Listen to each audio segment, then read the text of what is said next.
Hello, I'm Toycat, and welcome back to my second channel geography video. This series where we talk about geography and maps and stuff, apparently, because I have a confession to make. I've been really enjoying the Terrible Maps Twitter account, because they'll tweet out maps like this one, showing the kangaroo ownership legality by state, where as you can see, there's about a handful of states where you can actually own a kangaroo, like Texas or Nevada, and there's 3 states, Wisconsin, West Virginia, and South Carolina, where you can own a kangaroo without a permit. It's a really interesting look at federalization in America, shown in a very weird map. I like this sort of thing, and I also like really dumb maps like, I don't know, here is the world map according to Fish, because of course they centered their map around the ocean, you know, the place they can go, whereas the land is the kind of thing they can't, so that's the secondary characteristic. Very interesting, right? Also, dumb maps like this one. Restaurant order preferences in Africa. As you can see, all African countries would go for here, except for that one country, which is Togo, and just, you know, it's very funny. I like dumb jokes as much as the next person. Here is South America and North America turned sideways to make a duck.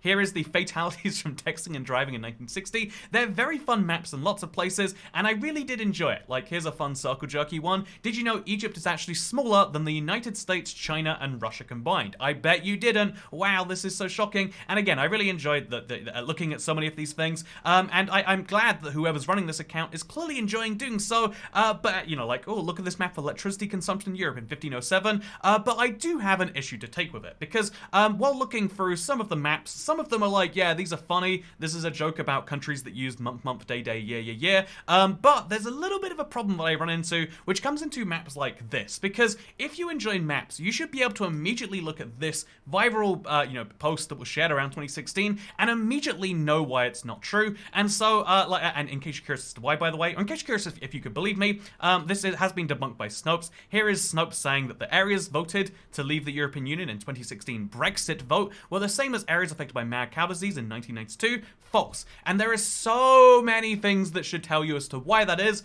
And first of all is the fact that it's 100% correlation, by the way. As you can see, even Northern Ireland is perfectly going 1-to-1. You wouldn't expect that to be 100% true, especially not including like the Shetland Islands. You know, long story short, when you go to every single weird extremity, Gibraltar, the Shetland Islands, Northern Ireland, even like the weird west bit of Wales, and it's a perfect 1-to-1 correlation, you can start to get suspicious. Again, generally speaking, correlations do happen in maps like this because there's the urban-rural divide. Of course, there wasn't much mad cow disease in London because London is a city where, fun fact, I've looked outside my window like 5 times, there aren't many farms around here because of the price of land. And so, as you can see, that should have been your first clue. 1-to-1 correlations should not happen, not only because of the fact that, like, data shouldn't correlate 1-to-1, but also because of the fact that in 1992, the country was never divided up this way. This is using the constituency map of the UK that was generated sometime in the 2010s. There used to be more constituencies in 1992, or maybe leading up to 1992. It was either fewer or more, but they would have been divided differently anyway, so seeing the exact same dividing lines on the map doesn't make any sense, because this is, whatever. So that's another key little area sign for you right there. We've gone through a lot of changes that you would expect to see on this map that you don't see, and so there's a second clue. The third clue is the fact that the map from 1992 is in black and white. Come on, people. The map is in black and white. Do you think we didn't have colored maps in 1992? Is that the level of logic that people are using? The answer is yes. Thousands of people have shared this, not just from Terrible Maps, but it's funny, actually, because this originally started, it came from one guy, Michael von Freising, on the night of the referendum, clearly being, kind of funny. And it's crazy, because his original post got 50,000 shares, but only 76 people liked it. So even the guy who came up with this little semi-hoax didn't really get anything from it, like, ha ha ha ha ha. Look how very clear it is that, like, he's just written something different there and made it black and white. It's a very low effort one, but I guess if you're outside of the UK, or you're in the UK and you just want to prove some political point about the areas in yellow being mad cow disease free and only mad cows want Brexit or something like that, then this is a map that can prove that point. It's super, super dumb, and it's that annoying point to me that, like, so many things can be disproven by just an ounce of, like, not even critical thinking, but research or critical thinking, or looking at something and going, huh, wait, was it, did we have, because there's, the Mandela effect about, like, ooh, I didn't think we had color photos until the 1920s, and you'll see one from 1870, and it's like, oh, I skipped into an alternate reality. No one should be skipping into an alternate reality where they think that we had for black and white maps in 1992 only.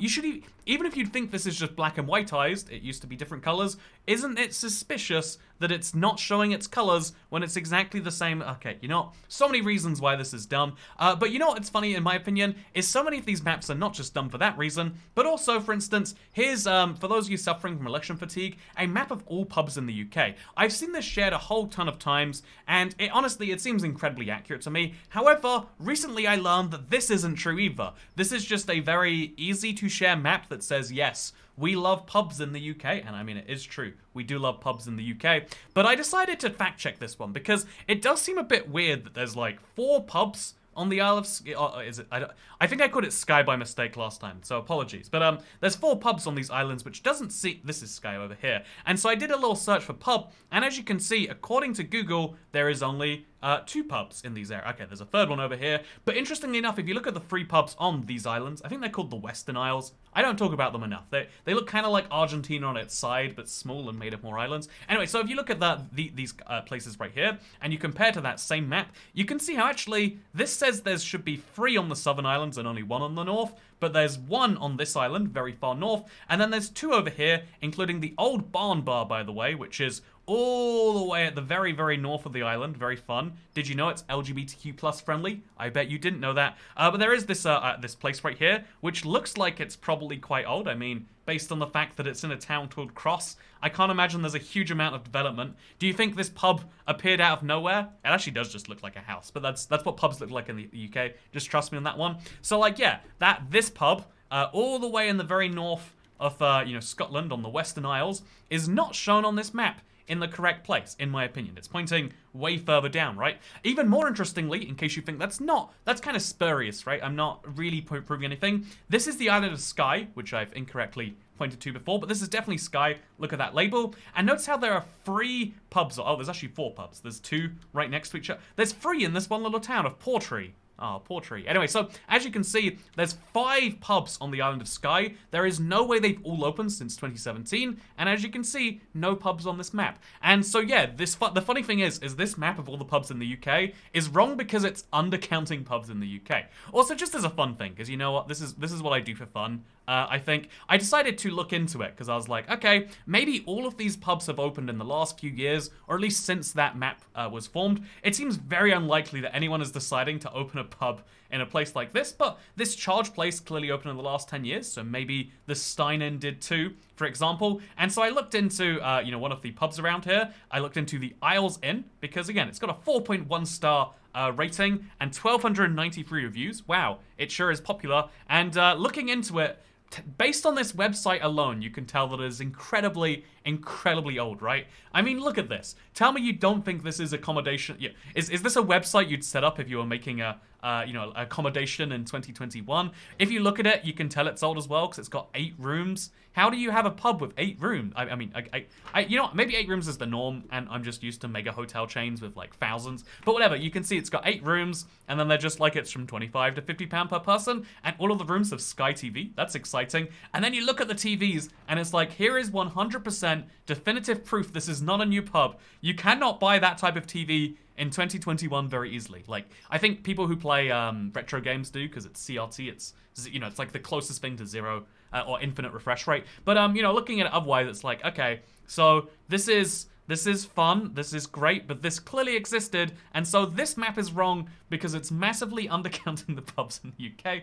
And you know what? I think that's fun by itself. Also, you know what? I feel like looking anywhere else, there's a lot of areas where this is clearly massively overcounting. Like, all the way across Wales, there are that many pubs. I'm not so sure. I mean, it'd be harder to prove those ones, so I'm not going to try and, like, definitively say that there's not an infinite number of pubs around here. But, like, looking, it's like, okay, so there's the Skinner's Arms over here. Where's the nearest pub to the Skinner's Arm, you know? Oh, actually, okay, there we... No, never mind. No, I think there really is just that many pubs. Even in rural Wales, there's 2 Red Lions just not that far away from each other here. Which are they're both rated 4.5 stars, so I'm a bit suspicious, honestly, now.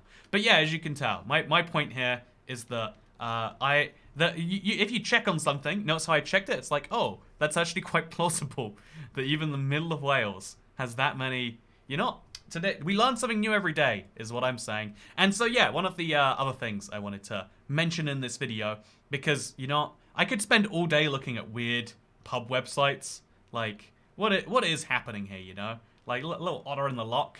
Should we just go look at pub websites? Honestly, what else are you doing today? Because you know, I could do a little bit of pub website gandering. So let's look at pubs on the islands of Orkney.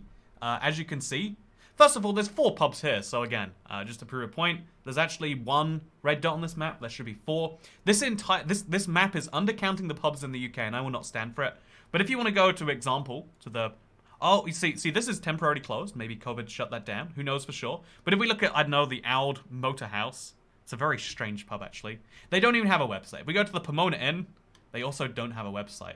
Is my plan being thwarted by the lack of websites on... Does anyone? 12? Okay, there's 4 pubs next to each other here. This is ludicrous. They've got a Facebook page.